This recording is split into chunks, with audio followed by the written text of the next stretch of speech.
Good morning, good afternoon, good evening, wherever you are. How's your day going?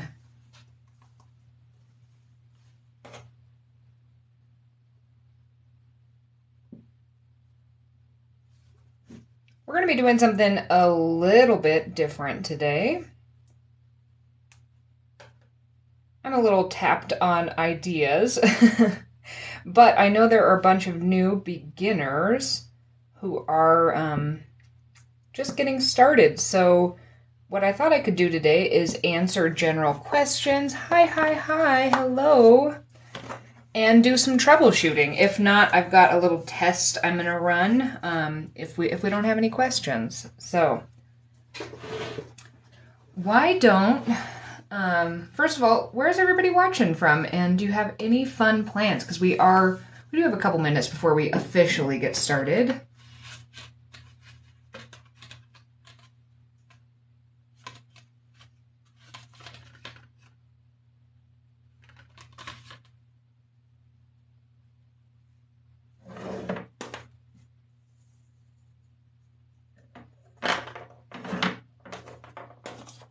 I'm going to my dad's for dinner tonight. And that's all the plans that I have. Hello from Florida. Hi. Ohio. I'm thankful today it's actually not terrible weather for the first time in a while in Colorado. Well, hello, South Africa. Good morning, good morning. I hope everybody's having a good day. Egypt? Wow. We've got quite the group today.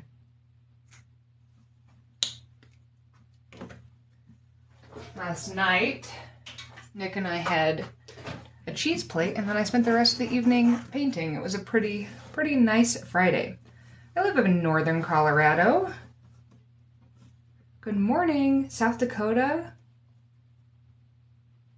I absolutely love seeing that. It's just the fun power of a platform like TikTok where, we all can relate to each other and we can be so far away. That's so cool. A snow tutorial. I did a snowy landscape a while ago. I'm feeling like a month ago. I think it's in my landscapes playlist. Oh, you're in Littleton. Fun! I haven't been to Denver in I don't even know how long. Actually, no, wait. We went down. I did a little surprise day for Nick where we went and got In-N-Out and did a couple fun things. And we went to H Mart. You live in Washington now? Okay, painting floral. Okay, all right. So we're officially going to kind of get started. It is 11 here. So just for those who don't know, my name is Lacey. I'm the artist behind Rebel Unicorn Crafts, and my entire goal with this platform is to help others kind of reconnect with creativity and give you prompts, because sometimes when you're learning, or even when you have already learned, sometimes you just need a prompt to be able to take the time. And I also want to answer as many questions as I possibly can. I really do believe in the fact that there are no stupid questions. And I think this stems from, I worked for the graduate college at my undergrad, and I remember seeing everybody else who worked there treat these people who were applying to graduate school like every question they asked was so stupid because they'd been asked these questions over and over and over again. And I kept thinking, like, this is the first time they've ever done this, so of course they're going to have questions. And that's kind of my theory on this, is like, if you've got a question and you're like, this is going to be so stupid, I should know this, you don't need to know anything. So you've got questions, and then we're going to kind of go through some things here. All right, so want to start painting floral, but you're intimidated. Any tips on getting started? Floral is difficult. And I typically see, I wonder if I can find some examples of this. I have seen this through my stuff, and I've seen this through other people's stuff. I'm going to grab my little, this is one of my old ones with some of my work. When you're doing florals, this is a path that might happen to you. You might start off so loose and so uncontrolled that you're going to, it's not going to look like much of anything. Or if it does look like something, like, here's one of my very first attempts at trying to do tulips. And as you can see, this is Struggle City. I should have dated this. I don't know where it is. And then you could see that I tried for a while, and then I actually reused this to repaint some florals. So this is definitely a little bit better, but I want to show you one thing that I've noticed. So when you start, you're going to have like no control, and it's going to look something like this, probably. And then you're going to go through a stage where you over control. And so this is, I like this, but there are certain parts of this where I tried to over control it. And then you're going to kind of come back down around the path where you're going to be able to be kind of loose, but more intentional with your choices. So my first piece of advice is be patient with yourself. The second piece of advice, let me see if I can find another example.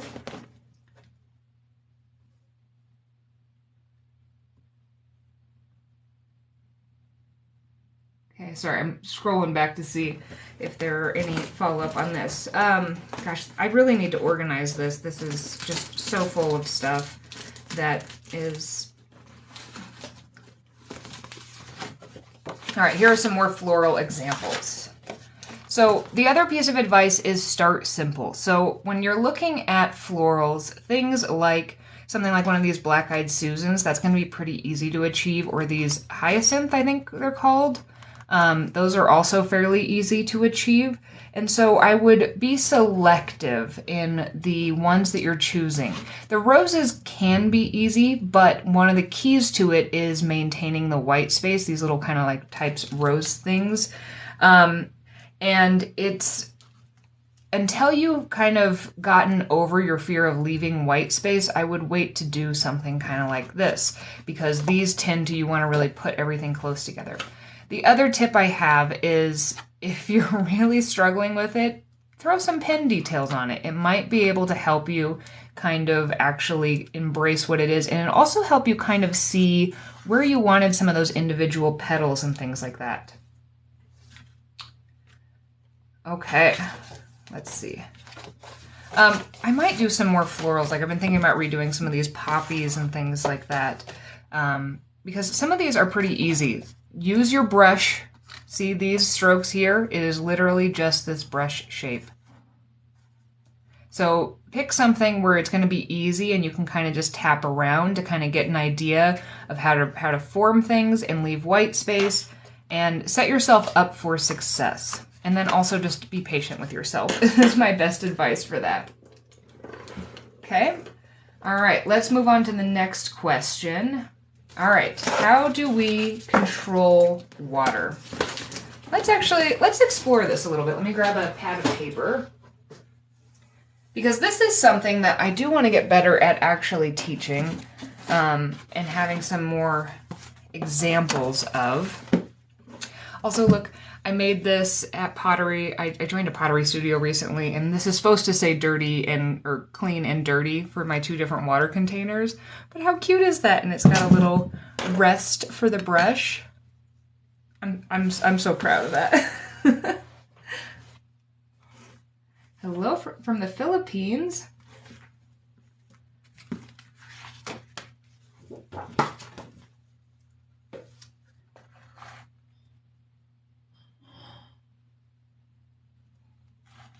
All right, so I'm going to try to move some of this so that we can see.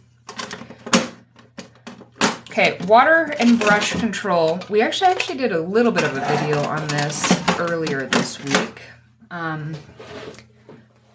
But let's kind of go over this again. So your friends in water and brush control, I'm trying to make sure I've got everything so we can actually see it, are going to be the sides of your pans, or if you don't have one of these, you can get a mixing well or something like that, but somewhere you can kind of tap off and control more closely, and then a rag or paper towel, whatever you like to use for this. So let's say,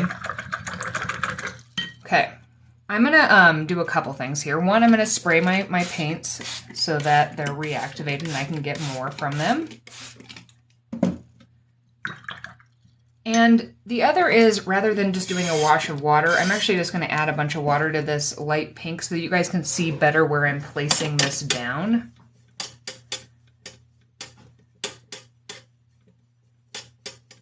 So let's say I were to place down kind of a little square of water here. Now, if I want there to be kind of a nice free-flowing, this is about the amount of water I want to place down. Notice that it's really shiny. See how it's shiny? But the water isn't flowing around a lot. So this is kind of optimal for soft diffusion and really kind of spreading water around, but still being able to kind of predict where it's going to go. So if I were to take like this blue and put that there, you know, we know it's going to mainly stay here, but it's going to spread a little bit. Now, the other thing I can do is I can either tap my brush off over here, which is going to take some of that out, but it's going to still keep some of it in there, and then I can kind of deposit smaller amounts at a time. The other thing we could do is tap it off over here, but we're not going to get very much at all then, kind of depending on. So you're going to want to kind of play around with how much you want. And one of the best things you can do is give yourself kind of the space and freedom to practice some of these things. So let's do one that's too dry, or I'm going to put too dry in like heavy quotes, because it really depends on what you're trying to do. But let's say I try to make this square again, and I'm going to actually tap my brush off so that I don't have quite as much in there. And I'm trying to make this square, and I'm going to really go back and forth. And all right, so I've made a square again. Let's get this to reflect in the light. See how much softer that is, and how there are areas that are like stopping reflecting already. And that's because I didn't use as much water, and it's also uneven. So down here it's already starting to dry. And this is actually a good, up here, we're gonna get quite a bit of diffusion because it's still kind of nice and soft. So let's grab some more of that blue. But we're going to have less. So it kind of depends on what you want to do. Now down here where it's already starting to dry, if I were to add this, you're just going to get my individual brush strokes. There's not going to be any kind of diffusion. So actually taking a moment, and I did actually added more water to that one, so it is starting to kind of flow around. And so this would be a really nice soft diffusion. If this one would be if you wanted a ton of things to move around. And then, but down here, I've already waited not enough, or I've waited too long, so it's not going to move. Now let's do one example where we go with way too much water. Okay, so let's put that one here. I'm just going to really load this up. We're going to make another square-ish color. And when I hold this up to the light, putting lots of water there, notice that as I hold it up, you can actually see the water flow around on there. And again, this isn't necessarily a wrong way to do this, because depending on what you're going for, if you want like no control and you just want it to flow around, then that's going to be good for this. So see, I've got a bunch of this color in my brush, but it's kind of just settling into where the different pockets are. And then if I were to move this at all, it's just going to flow around, which could have some really interesting effects. But if you wanted any sort of control, that's going to be too much water for that. So the keys are going to be a couple things. Tapping your brush off so you know how much kind of pigment and water you have. Now, the best thing that you can kind of learn to do is when you wash your brush, see how in here there's lots of water in here, and there's also usually some drops that are kind of on this portion of the brush. So when you see a watercolor artist tap their brush off, what they're really doing is just getting kind of the very excess, the extra glisten on the brush, and then also whatever is on the brush part that's not in the bristles off, so that they don't accidentally drop things off. So that's kind of what you're going for. You still want this to be nice and wet, but you don't want all that excess water to just kind of drop off. Okay, so let's do a couple things here. Let's do some, we're troubleshooting today. That's literally the goal of today. Let's put that up there so that we know. Let's say you get into a situation like this where you're like, whoa, that was too much water. What do we do? Because you don't just have to abandon the painting. The first thing you can do is tap your brush off so that it is really dry. And this is not the same tap that I just did. This is literally me kind of rubbing my brush around so that it's really dry. And then, because the way this brush is formed, it's kind of like a little syringe when there's nothing in it. So I could actually take this dry brush, and in this puddle of water, I can actually start to suck that up. Dry my brush and suck up that water until I get to the point where there's not really that standing water. And then again, I can come back in here, and we're going to be able to get that more soft diffusion where it's not going to just run everywhere. Now let's do the other way, where if we had it too dry, I tap my brush off to make it too dry. Okay, we have it too dry. I'm going to wait for just a second so that it kind of unevenly dries. You can kind of see the reflection. All right, so let's say I start doing this and I'm like, oh yeah, I'm getting some nice soft diffusion up here. I need a little more paint in my brush to be able to illustrate this. Getting some nice kind of softening of the edges here, but down here it's not working. Okay, well, while it's still a little tiny bit wet, I can wash my brush and then tap it off so it's just a little damp. And if I work really quickly and with a, oops, I don't know what I got there, with a really light touch, I can kind of just drop some water back in there while this top part is still a little wet. And then I can kind of go back to having some of that diffusion in there. So playing with some of these things is going to be really helpful to you. Don't be afraid to play. Paint on the back sides of paintings that you were going to throw away anyways, and just experiment a little bit to kind of give yourself a little more grace. So those are some of my best tips for kind of controlling the water and also knowing what to expect. All right, so I'm gonna go into the comments again. I'm sure that I probably missed something on that, but we'll get back to it. All right, so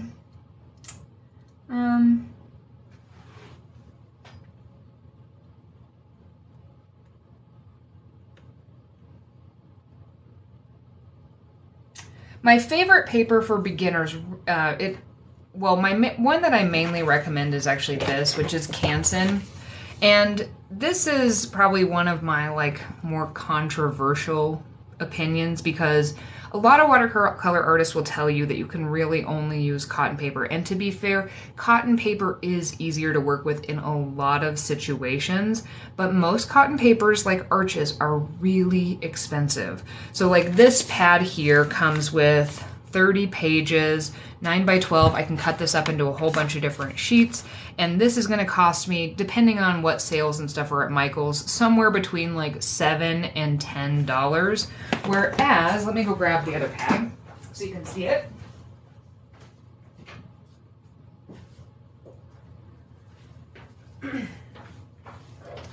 An Arches pad like this, I haven't even opened this one. This one only has 20 pages, and this can cost, depending on, again, where you find it and things like that, but this can cost like $30 to $40 something. So you're looking at multiple dollars per page, which does a couple things. One, it puts it out of the budget of a lot of people to paint, and that makes me sad. The second is, you're gonna feel precious, and even I feel really precious about using Arches paper. You feel like you have to make something absolutely perfect, and so then you end up putting off making anything because you're like, well, I don't know what I'm gonna make. I need to be better, but I'm not better yet. And so usually something like this Canson is what I recommend when you're getting started, because I mean, I usually cut these up into little pieces, like something like this when I was beginning. And so I can get like 6 or 7 paintings from this, and you could do the same thing with the Arches too, but you know, separating it out so that we're looking at just a couple cents per use instead of a couple dollars per use, which is, it really adds up, you know? But there are things that are going to be different on this paper than on Arches. So if you were trying to practice for a final piece, you do kind of want to get to know the paper that you ultimately plan on using, because it's going to behave a little differently. Okay?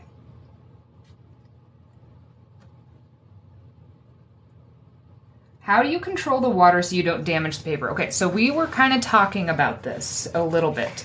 and we were starting to touch on this. Now there are a couple things that I want to touch on that I'm kind of thinking, I've been trying to figure out how to develop a video on. So I'm going to grab a darker color, and I want to show you a couple things. So when we are placing our color down, we want to use a really light touch, and we kind of just want to create surface tension between what's in the brush and the paper. So when I place this down, I'm going to do a couple things. One, I'm going to put this at a slight angle so that gravity will help this kind of flow downwards. And then I'm going to do it really light. And let's grab a little more, and I'm going to keep this kind of consistent as I go down. Okay, I'm going to end this by grabbing some of this color and just tapping that off. And see how, even though I've got some variation in here, it's a pretty smooth coverage of this color. Now, if I were to take my brush, fill it up with that same color, and then push down really hard as I go across, I'm going to start to get some streaking. See how I'm getting certain areas that it's kind of streaking and then kind of depositing? And that's because we're actually picking up some of the color, and then when we lift our brush, we're depositing more color. So we're going to get different areas. So this is to say, when we are thinking about not wanting to damage our paper, first of all, you should be using a pretty light touch with your brush. And the second thing that you want is a little bit of patience. So let's say I'm like, oh no, this isn't good. I could come back in here, and with a light touch, I can kind of correct some of this.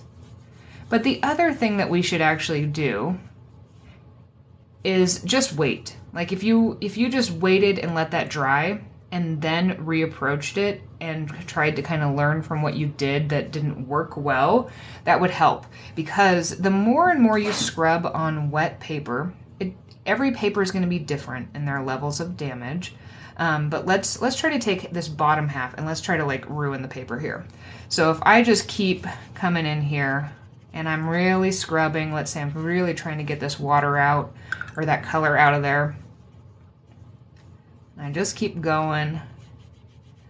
This paper this is another reason why I like this for beginners, because typically it takes quite a bit to actually damage this paper. So knowing when to walk away. So right now I can start to see I'm getting a little bit of pilling that's just starting to form. So right now, if I were messing with that, I should walk away and just come back and try to deal with it another layer. But let's just, for the sake of this, let's just kind of keep going so that we can really see the damage. If I can really make it happen. I'm being really aggressive with this brush. So the main thing I see is, one, maybe the paper you're using is, a lot of times beginners will pick up something like a 90-pound paper, which is more prone to damage, but this one is like 140-pound. So look how much I'm having to do to like really get damage happening here, and I'm finally starting to really see some of the pilling happen. I don't know if you're going to be able to see this super well. Let's bring this up a little bit closer. You can kind of see right here and in a couple spots, but that took me a really long time, and I had to like really scrub. So if you can just be a little bit lighter with your touch, that's going to really help so that you're not going to be damaging the paper even with, and for example, like if you do have to push harder, go with the bristles. That's going to be softer than trying to like, scribble it kind of a thing. It's going to be softer depending on how you kind of approach this. Okay. Skies are your super goal, complex skies. Oh yes, I love skies because every sky is different. And my best advice for this is to use a combination of lifting as well as really getting to know these different stages.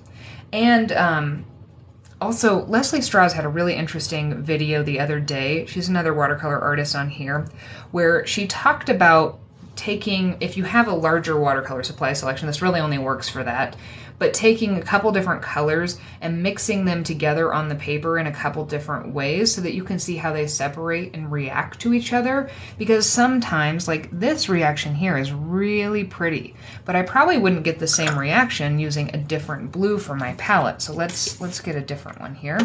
So we're gonna do this again.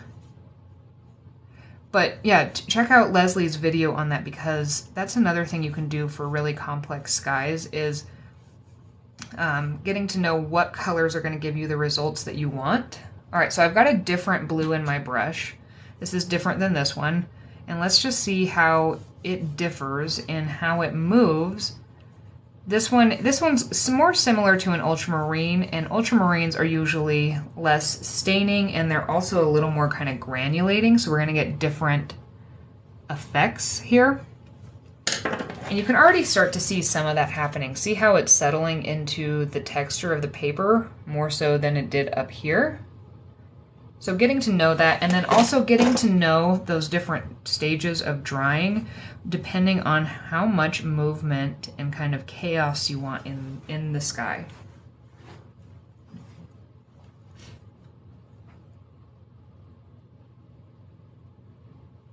Okay, let's see. You're bad because you throw away your uglies. Yeah, I do recommend keeping at least some of your ugly paintings, because honestly, they might not be as bad as you think they are when you go back and look back on them and think like, oh wow, I thought I was really struggling, but like, you know what, I actually was like onto something. And then it shows you your progress, and you can always paint on the other side. How do I paint the flowers? We'd have to do some actual tutorials on that, but it's been a while since I'd have to refresh on how to do that. Yeah, I did do a floral live a while ago. I don't entirely remember it though. How can you tell when a brush is done and it's time to get a new one?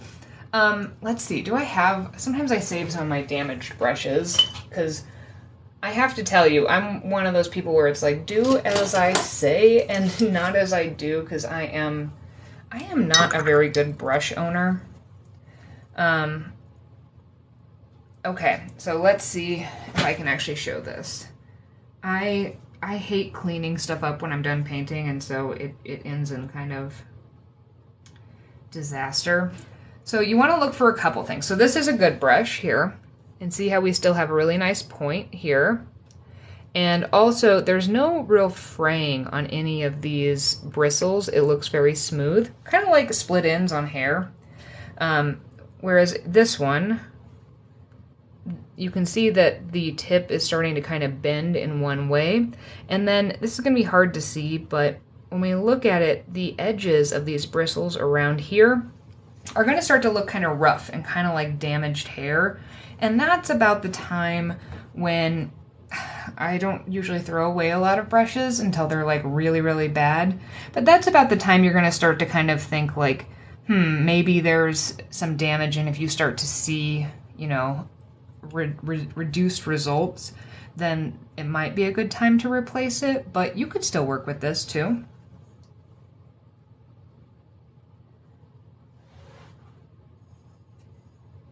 All right.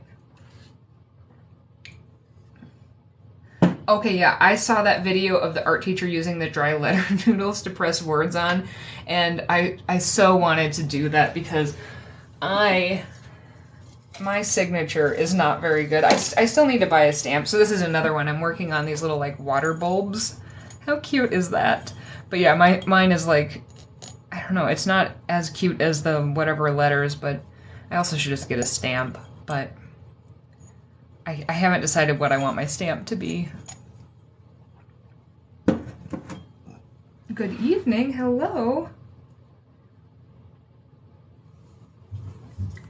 All right, currently can't paint due to chronic pain, but I miss it so much. Okay, so I don't know if you're still on here, but if you are still on here, this was a long time ago, but I did do some videos about things that can actually help with some pain, some arthritis, and then also even things like shaky hands and things like that. There are actually some tools that are, I mean, I understand everybody's pain and things are different, and so there's a chance that none of them will work, but there are some different tools, and then that can kind of help you grip things a little better, or even kind of rest and things like that. What I'd actually recommend that you do, because I did make some videos, and I do have some videos on my YouTube as well about it. But again, I'm not actually, I mean, I feel like I'm starting to get some like carpal tunnel stuff, but like I wouldn't categorize myself as somebody who suffers from chronic pain or anything like that. But the artist Ashley Bravin, she does have some different chronic pain issues and things like that. And I sent her all the things I tested, and then she did a little review from somebody who has a little more experience. So she might have some good advice on how to manage some of that using some different assisted devices and things like that. Definitely consider checking out her stuff, and she might be able to help with some of that if you are like really itching to get back in and kind of want to like dip your toes in without hurting yourself too much. Oh, you guys are so welcome. Used arches from day one, good paper. It does make a big difference. Yes, it definitely does, but you can also make some really cool stuff using not arches. And one thing I'm really cognizant of is people with different, you know, budgets and things like that. Like, everybody deserves to create art, and that could just very well not be within your budget range. Like, you know, part of my life, I feel like it was very privileged, but I also grew up pretty low income. And the thought of asking my parents for Arches paper at one point in my life would have been laughable, you know, but I might have been able to paint on a slightly cheaper paper or something like that and been able to actually participate in art. So, you know, I know everybody has different circumstances, so I want to make sure that that's always one of my goals, is making sure it's as accessible as possible. Oh, I'm so sorry to hear about the pain. That really stinks. The brush that I'm using is mine. This is one I sell on my site, but if you can't get it from my site, because I don't do international shipping, unfortunately, I just can't manage it. I wish I could, but I can't. But what you want to look for is a brush that's a size 8, 10, or 12. You want it to be a round brush with a nice tip, and you want it to have, for beginners, I recommend synthetic bristles. Some of the more natural fibers can be really nice when you're ready to kind of take a step up, where you want it to be a little bit looser, but I find those really difficult for beginners to kind of figure out how to control. So I haven't tried this yet. I've been kind of saving it. I bought this when I went to Michael's and did that video the other day where I got a size 8 brush. And I am going to test this at some point, but I've been kind of waiting for, I feel like I save all these supplies thinking I'm going to do a video. I don't know. This one looks pretty similar, except for it does have, I personally like brushes with a little longer handle because I find that I can kind of stabilize, and I can also change depending on how much control and motion I want. So I personally prefer a bit of a longer handle, but that's also going to be a personal preference thing. I do like the feel of this handle. It's one of those velvet touch ones, so it's like kind of soft. I like that.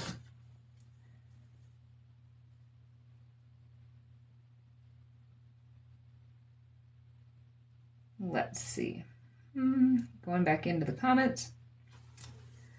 How do you keep the brush shape? Okay, so the best thing you can do for your brush is at the very end of your painting session, just take your brush and just kind of swirl it back and forth, and then let it dry flat where it's not touching anything. You don't want to keep it in the water while you're painting, and that will help keep the brush nice and pointy.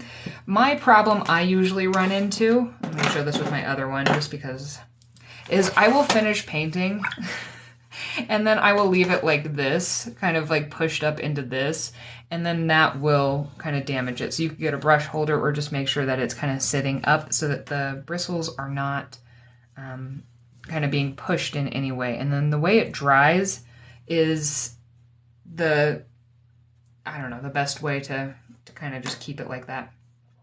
There are brush restorers. I don't have a ton of experience with brush restorers. I'm not,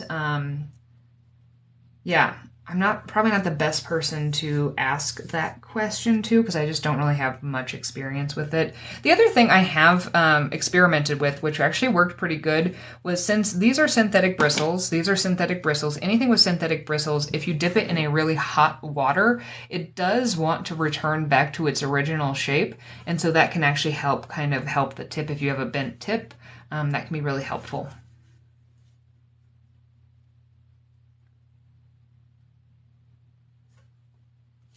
Okay, going back in. Class is in. I apologize for your tardiness. Hey, we can join at any time.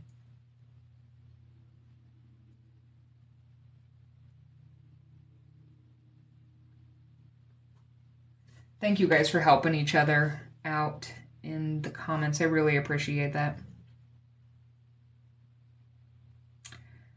Okay, sorry. I definitely lost my spot here. There we go. I'm back.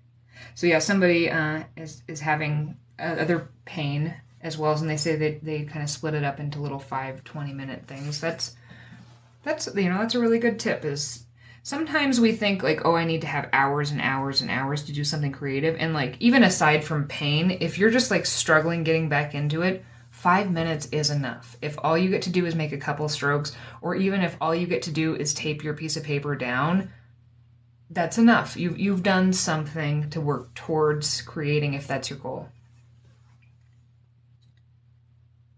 Can't sit. Oh God, that stinks. I will say the other thing I did, I mean, this is a slightly different type of pain, but like I talked about water brushes earlier this week, and water brushes were my friend when I was recovering from any of my surgeries.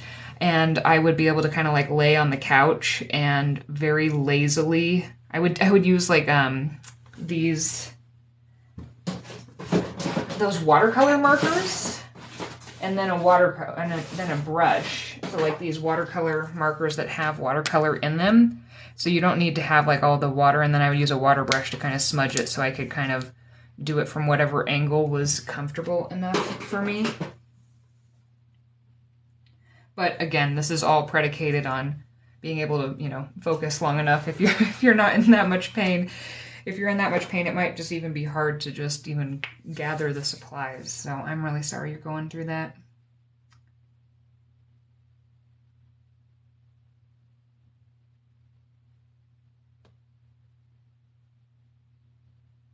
Okay, let's see. Do I have any problems wearing fingernail polish while painting? Okay, so this is interesting. I'm going to say no, generally. However, there are some colors that, and I actually just freshly added these on here. These ones are a little bit older, but like that one's fine. When it's still a little bit fresh like that, like I painted these probably 15 minutes before I got on, yeah, you can get some on. There are also a couple brands I've found. I can't remember which ones they are right now, but that just tend to kind of make marks. The ones that I typically tend to wear don't usually once they're nice and dry. Well, oh, see, that one, this is a brand that does it, I guess, this pink color. So yeah, it can be problematic, but I don't know. It keeps me from biting my nails, so.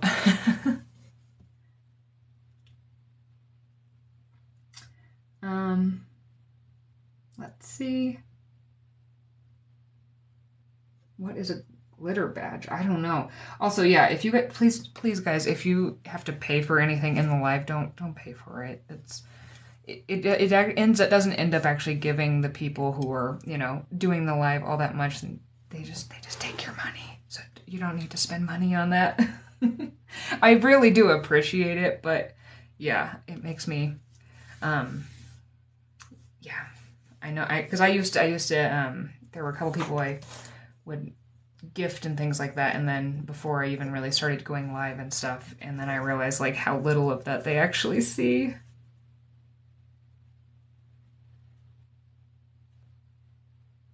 You peel the paper every single time, you're calling it your style. Hey, it could be. That's the thing, is like there are so many wrong ways, heavy quotes, to do different things in art.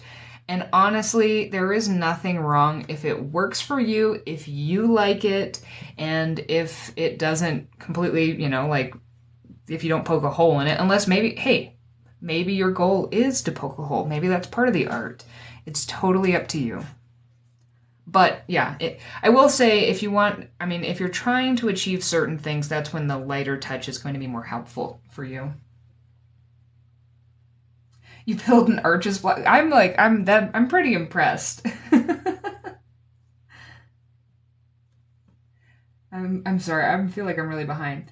Your table salt stuck to my paper. It would not budge. What went wrong? So table salt can be pretty hard. Let me go grab some salt. We'll see if we can get it to dry in the time where we finish this up. I don't know if it will, but we'll try. Hold on.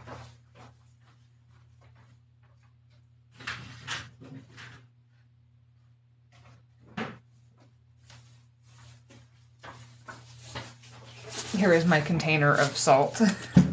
This was actually a birthday present. It was one of the best birthday presents I ever got because it was kind of it was really sweet. The person that gave it to me was like, "Well, I know you like to cook and you like rocks, so I got you salt," which is quite literally a nice combination. So I'm going to make this pretty wet here. I love thoughtful gifts. Yeah, so they gave me like 2 big boxes of salt. So we're gonna put the salt there. For any of those who don't know, the salt trick with watercolor is where on wet watercolor you sprinkle salt, quite literally, and then the pigment kind of becomes attracted to little granules, and then it can create this really interesting texture as it dries, and it will like create these little rings around the different salt granules. So once it's dry and we take it off, hopefully I'm going to let this kind of do its thing for a bit before we try to actually pressure it to dry.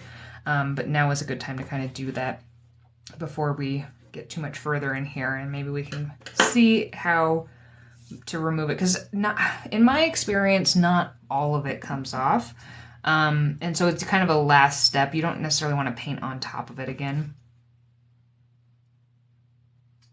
I wanted to make the second blue act like the first one. Is that possible? So you can get it to move around, but one of the really unique things about watercolor, and you can see this in other types of paint a little bit too, but watercolor, it happens even more, is that every single color is going to have different properties. And that's one of the things why it's actually not a bad idea to spend some time swatching colors. So let's actually, some of these colors have a bit more spread to them and some have less. So let's do a little kind of experiment here. I'm gonna turn my page so we can see more of this. So I'm going to put some water down, and I'm going to try to keep it kind of even. Okay, there's one. And let's take that first blue I was showing you. And let's just drop it in here. See how it kind of spreads out? Has that like, I don't know if I feel like I know, there's got to be a term for that, but I don't really know what it is eluding me. All right, let's do another one. We're gonna do this with a couple different colors. So I'm trying to get this about this wet. So see how it's kind of glistening, but there's not a ton of water. Now, as I add more color in here, that is gonna change because I'm gonna be adding more water to this. So you can already see the difference in that this one does spread, but it doesn't have that like real big like kind of a thing. It settles a bit more. And it's going to be the same story across different colors. They're all going to be different. Some are going to be what we call granulating, which is that the pigment particles are going to actually settle in to the grooves in the paper. Let's take this pink. Hold on, I've got not enough water in my brush. This one kind of has a little bit of that spread too, not quite as much as that blue, but more so than this blue. Whereas let's take a different pink. That's a bit more kind of a settling type one.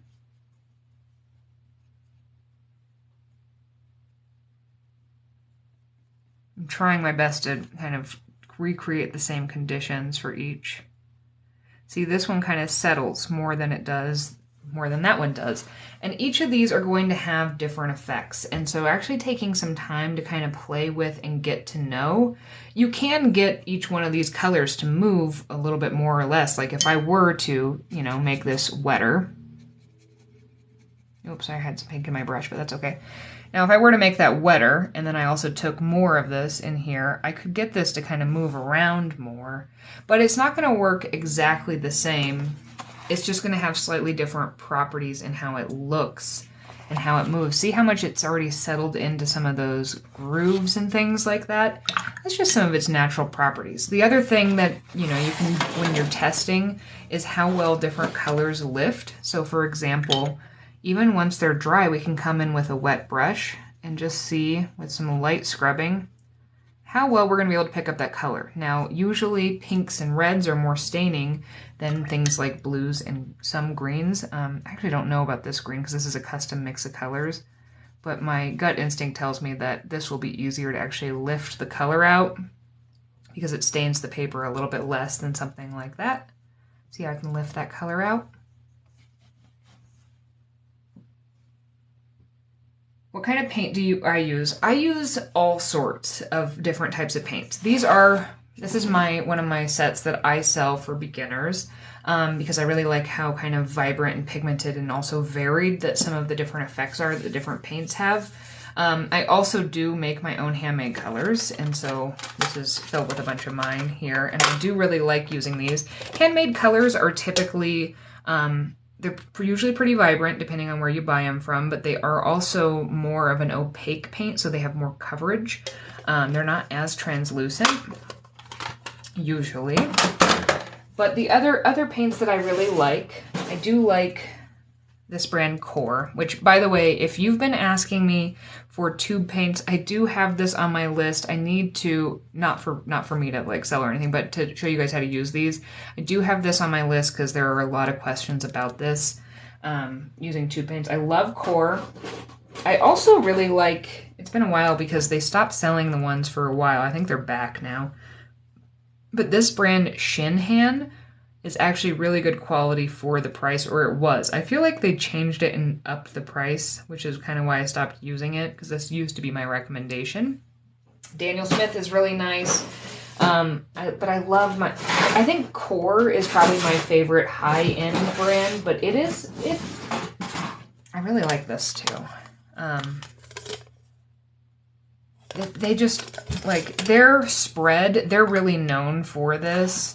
So yeah, if I were to take some water here and grab some of this. The other thing is Core, even the dry pans don't really need to be pre-wet, but watch how much this is going to just explode across. They're really, really well known for this. Now, a set like this is going to set you back a pretty penny. Like I think this one is like $60 or something like that, whereas you can buy more beginner sets like this for closer to, you know, the $20 to $30 range. But something like this they just all have different effects. But I also use Koi. I occasionally use Winsor Newton. My goal, again, is to try to keep my content as accessible as possible. And so, like, yeah, I do sell my supplies. I like them. I use them a lot. But I also like to show different things because I never want anybody to feel pigeonholed into using just my supply or something like that, which I know is probably not a very smart business move, but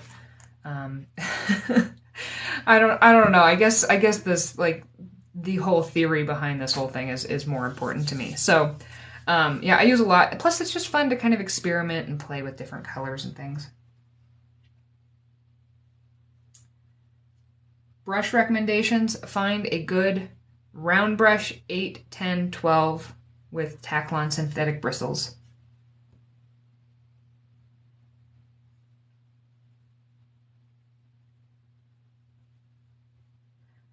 I feel like I'm really behind on. Oh my goodness, I am really behind. It says I have 63. Okay, have I tried acrylic paint? Yes, I actually just painted this last night.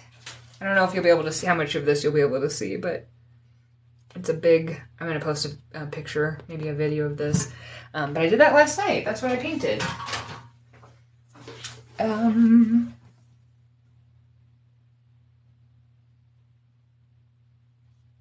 You make hand-pulled natural pigment. Oh, that's nice. Yeah, I love making paint. Isn't it fun?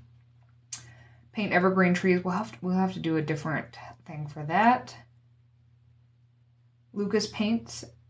I don't think I have any Lucas paints. I have so many different paints, but I do not have them. I've been trying not to buy any more than what I have recently. It's hard when you get addicted to them. Yes, Monica is so helpful here.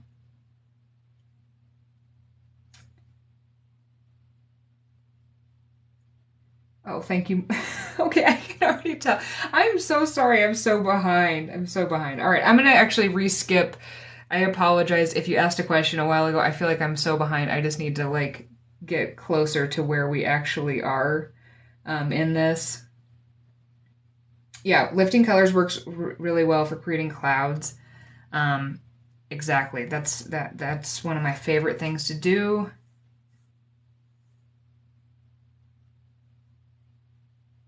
With the salt, what we're doing is, this is called the salt trick. It's just a way to get really interesting textures with watercolors. So you put it on wet, and then somebody asked a question about removing it. So I'm kind of trying to let it soak in before I try to force it to dry and then try to remove it. Yeah, take tape off. Yes, Monica is helping. Thank you, Monica. You are definitely helping save me. Yeah, and I was talking US dollars, yeah. Koi works pretty well too. You know, the funny thing about Koi that drives me crazy is I don't feel like they have a good pink in their set. That being said, their ultramarine is like one of the only true ultramarines that I love. That color alone is almost worth the set.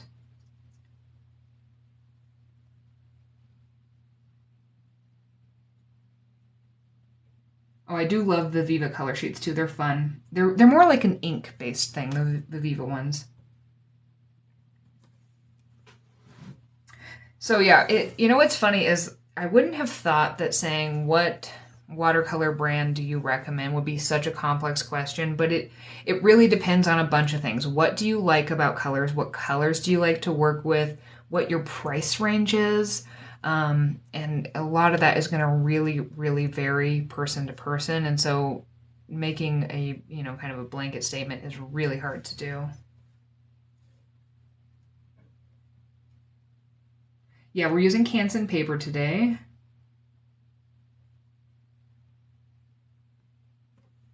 So a bloom is a little bit different. I know what you're saying there, because blooms, let's talk about blooms real quick. So yeah, when we put it down and it goes, it does feel like that should be a bloom. But what a bloom actually is, this is one of my favorite techniques. We actually did this with by the way, thank you everyone who sent me pictures of the farmland that you did. I loved seeing them. And we used blooms in that to do some of the kind of foreground effects. So a bloom is usually where you have wet watercolor here in a it doesn't have to be a solid color, but it's wet and has a lot of color. And then you were to take some water and drop it in, and it is going to create these little kind of blooms in there. And as that sits, that's going to push some of the pigment away and change how it's going to, I just love watching it. Like, look how different it is already. So those are what we actually call like blooms. When we drop them in with water or things like that to kind of affect the color that's on there. And I like to add a lot of texture and landscapes in the foregrounds using blooms, because you get so many interesting textures without doing like any work.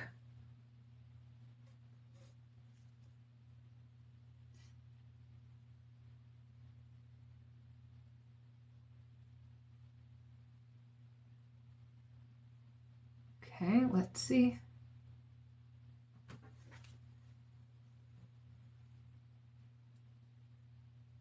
You had a dream in watercolor?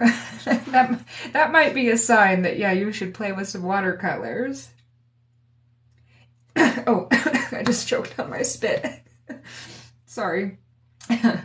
think it's hard to find good greens. Yes. Yeah, greens are difficult to find a really good green, and like if you're going to learn to mix a color, learn to mix greens because it will help you kind of modify to get the green color you want.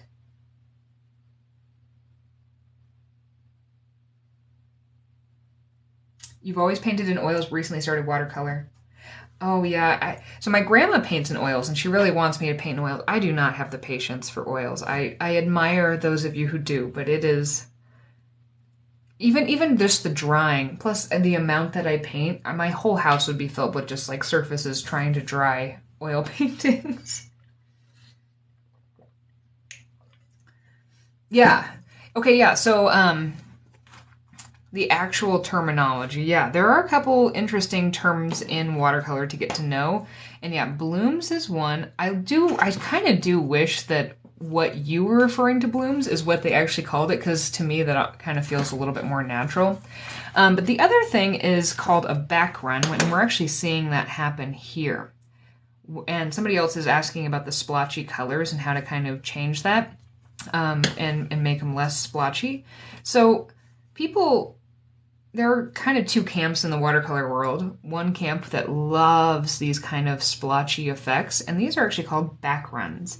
And this is where there are differing areas of dryness in the page, and the pigment kind of becomes attracted to those little borders here. So if you leave or you paint kind of more heavy-handed, and you don't do that light surface tension thing, you're going to end up with more of those effects, whereas like this one here is less splotchy. I mean, I know that I then went and lifted some out, but that's where I was talking about when you pick up the color, you really want to be light and just create surface tension to kind of deposit it across, and then using your brush to come in and dry and grab additional water that's standing there, and that will help you get kind of more even coats of things.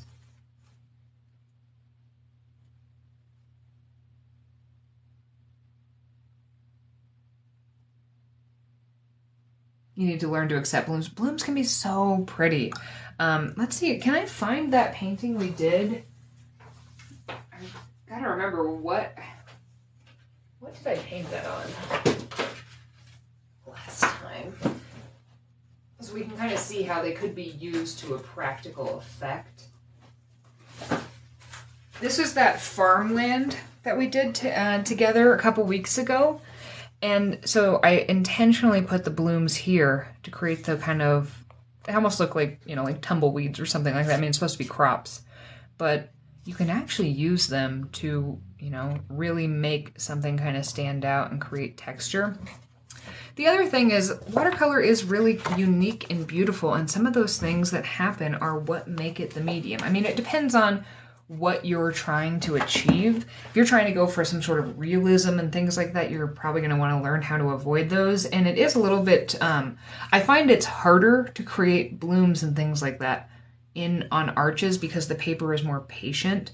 Whereas something like this, it really wants to start drying a lot faster than something like a cotton paper. So if you really don't like blooms, a cotton paper will help you kind of prevent some of that. But it doesn't necessarily mean you do anything wrong. Gosh, I'm trying to think of, there's an artist on TikTok who paints bugs, I think, and they are like pretty realistic, but she really tries to encourage some of these variations to happen, and they kind of create like some of her highlights and shadows and things. And you can really creatively use these. So you don't have to completely get rid of them in your work. If you can kind of learn to embrace them, they can actually become kind of an important part of it.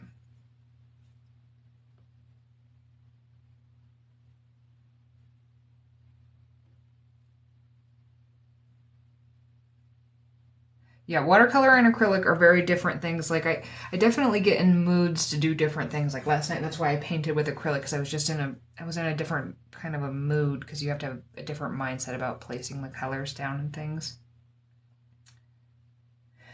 Find watercolor is so what's interesting is I agree. Watercolor can be harder to learn, but for me it's easier to teach because there are all these really tangible things that we can talk about.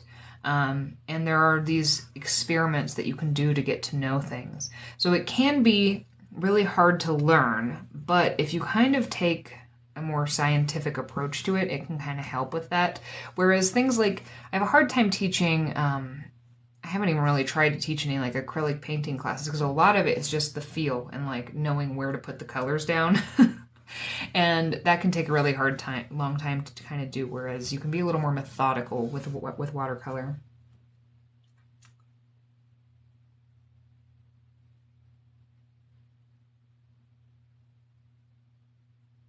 So typically I do classes here every other week, and they vary from something where we actually paint something like during the week where I go into greater detail about what we painted, or maybe sometimes it's something new that I'm just excited to talk about. But then occasionally we do a little live, like something like this, where I just answer questions and do some troubleshooting. And other times we even do things like color mixing classes and stuff. It kind of just depends on if you have requests. You know, I can't do every single request, but put them in the comments of the videos and things like that. And you know, a lot of that stuff does go to inform what I'm going to be painting and what I'm going to be sharing with you guys. Okay, so beginner painter, how do you dry your paint? You can wait, but this is actually good because we're coming close to time, and so I want to kind of try to wrap this portion up here. So we have a couple options other than waiting. You can use a hairdryer, you can use a heat gun.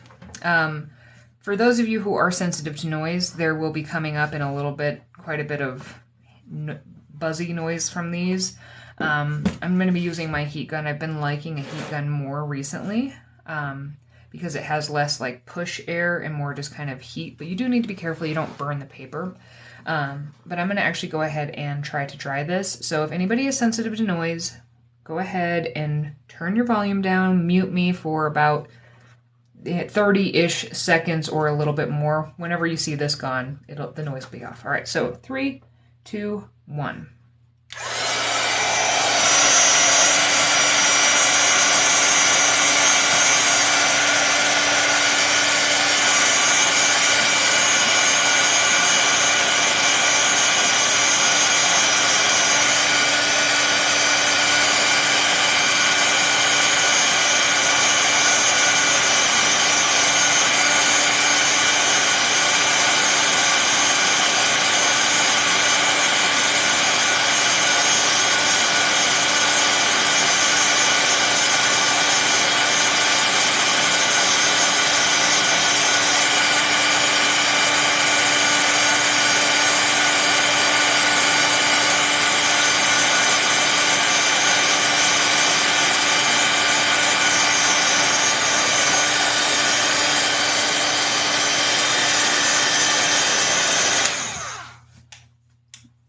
All right, that's going to be good enough for now. So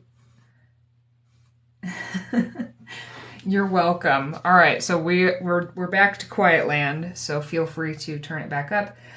Somebody said with the blow, is it blow your paint away? So there's a couple things that could happen. If you have standing water, it could blow it everywhere. But what usually happens to me is I usually have things sitting around on my desk, and then when I turn on like a hairdryer that's got a lot of force, it blows everything literally away on my desk, and I find that troublesome. So there's a couple reasons for that. But all right, so let's revisit this. In case you are joining newer, we're doing watercolor, just kind of questions and troubleshooting today. And somebody asked about, with the salt trick, being able to remove all of this. So a while ago, the salt trick, just for those who are new, is where you add literally salt. This is some coarse ground salt. I find coarse ground is nicer because it's got more kind of natural edges to it. And it's a way to create interesting textures on wet watercolor. So you'll paint wet there, and then you drizzle the salt on it, and then the pigment kind of settles around these.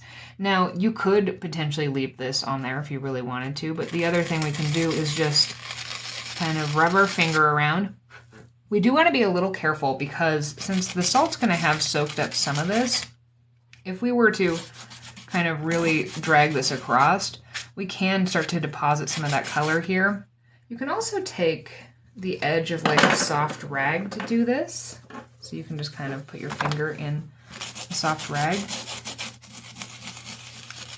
and just kind of lightly do that. And there is still a little bit on there. So depending on how much you really want to have to remove, like I would personally, if I were stopping this, this is where I would stop. And there's still a little texture there. Like I can still feel a little bump. But what's remaining on there is not stuff that's going to come off easily. And so it's going to stay there. It's going to kind of have been attached by the paint. Really, all you really want to do is, again, this is going to be personal preference, but at least for me, what I kind of like to do is just make sure I get all of it off that is going to eventually kind of fall off anyways. I would feel pretty confident about leaving that there. Let's see. Let's see if I can find one of my old samples where I used salt, and let's see how the salt is on it, if I have one.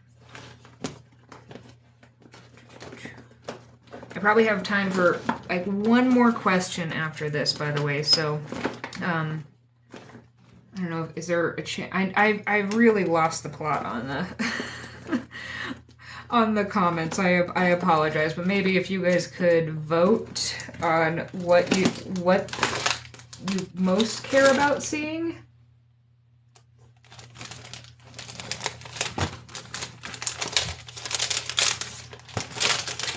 Who knows? Maybe even Monica can help us figure out if there's a question that I have just not addressed. Monica is so helpful. Okay, so actually here's some whales I painted quite a while ago. I did not use salt on this one. I did not use salt on this one, but I did use salt on this one. So I mean, I used some different techniques. This is just, you know, obviously one color. This is dropping in a couple different colors. And then this one is, I think I used mainly these colors, but I also dropped the salt on there. And this painting, I don't have a date on this, but I know for a fact this painting is at least 2 years old. And it still has a little texture from the salt. Just a little bit of texture. So it stays on there. I mean, to a degree, yeah, it's still on there a little bit, but it's fine. Yeah, we should paint the whales again together. They're really fun to do, and they're actually not that hard to draw either. Because yeah, I'm one of those people who believes that like drawing and painting are two different skill sets. Oh, if you want a recommendation, also, yeah, if you want a recommendation on somebody who has both of those skill sets, go follow the Mightier Pencil. Oh my god, she's so incredible. And she's actually been going live quite a bit and doing some painting. I get questions a lot about like mixing colors for skin tones, and I don't paint people, so you know, I can give you color mixing advice, but at the same time, like, it's not really something I do, and she does. And the other night she was talking about how she was like making choices for her skin tones. Yeah, that had my attention for quite a long time. So she's a great one to follow too.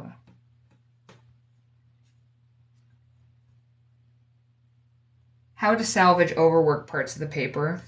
The best thing you can do is learn when to walk away and come back, because we can actually affect different things. If it's really, really overworked. So let's say you get done with a painting and there's a part that's really damaged, like what I was trying to do down here. What I would do is, one, I would either just embrace it and go with it, or I would come in with some sort of mixed media element on it and try to kind of disguise it. But the best thing you can do is, let's say we're gonna, in a little pretend world, this is the last thing I'm gonna do, and then I've got to go make myself breakfast. But in our little pretend world, let's pretend like what I was trying to do here, rather than just demonstrating those colors, is, let's say I was trying to get a nice gradient that went from this blue to pink to blue, and it didn't work. It wasn't working for me. It wasn't doing what I wanted it to, and so I just walked away, rather than kind of continuing and messing with it until it was beyond repair. So what I would do now is, it's dry. I would wait for it to dry completely. And let's actually get some of this color kind of ready to go. Let's also put a little more pink in this. I would go a little bit darker with my colors, so I would actually kind of darken them a little bit. And then what I would do is I'm going to lightly place down just water on this.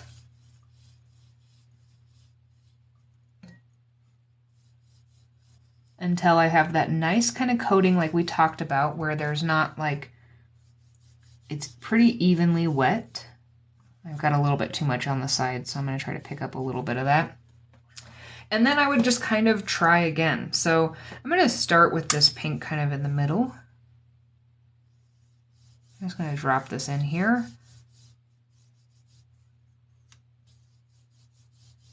Try to kind of get it nice and in the middle. Oh, I got some paper on there.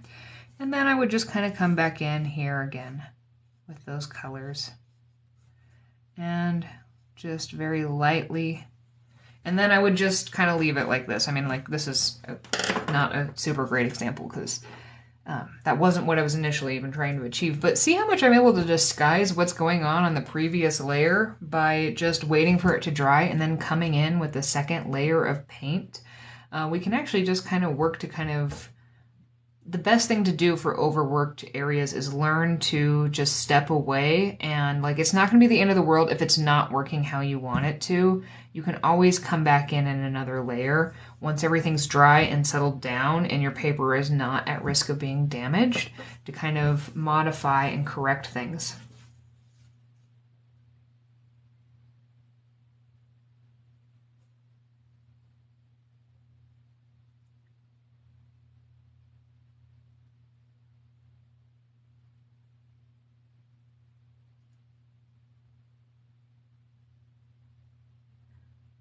Yeah, that's a really good tip. Have a second painting to work on. A lot of times what I'll do is, especially when I was learning, is I would take, so this is an MDF painting board, but I use it to tape my things down to, is I would take a piece of this paper and I would cut it up into like 3 or 4 segments, and then I would tape them all down to this piece of whatever, so I could be working on multiple things at one time.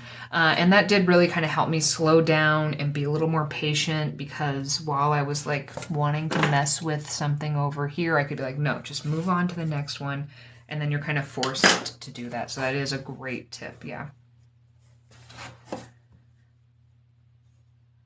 Well, thank you guys so much for joining me this morning. I hope everybody has a really wonderful day. I think that's going to be it for me today. Other than that, yeah, I'll put florals back on my radar. I feel like I need to practice them some more. I feel like I always forget kind of how to do them, but I do have samples that I am at least mildly capable of doing them, so so I should be able to figure it out again. But I'll put that on my radar. And yeah, if you have other ideas, feel free to add them in the comments of videos and things like that. And I really appreciate you spending some time with me today. Oh yeah, I forgot to upload last week's live to YouTube, so I'll do that. And then if this one records, I will also do this one as well. So yeah, if you missed the majority of it, you can always catch the replay when I remembered. I am notoriously bad at remembering to upload the lives. My intention is always to do it, but you feel free to gently remind me if you're like, I missed it and I want to see it, because I want to make sure I'm, like, not everybody can get together on a Saturday morning or whatever time it is for you. I understand people have lives and jobs and things like that, so I don't want you to miss out just because you couldn't be here. So anyways, I hope you have a great day. And no, I didn't, but I'm gonna do that today. I promise. Here, I'm gonna write it on myself so I don't forget, because I'm gonna go make breakfast, and there's a chance that my brain might be wiped after I eat delicious breakfast.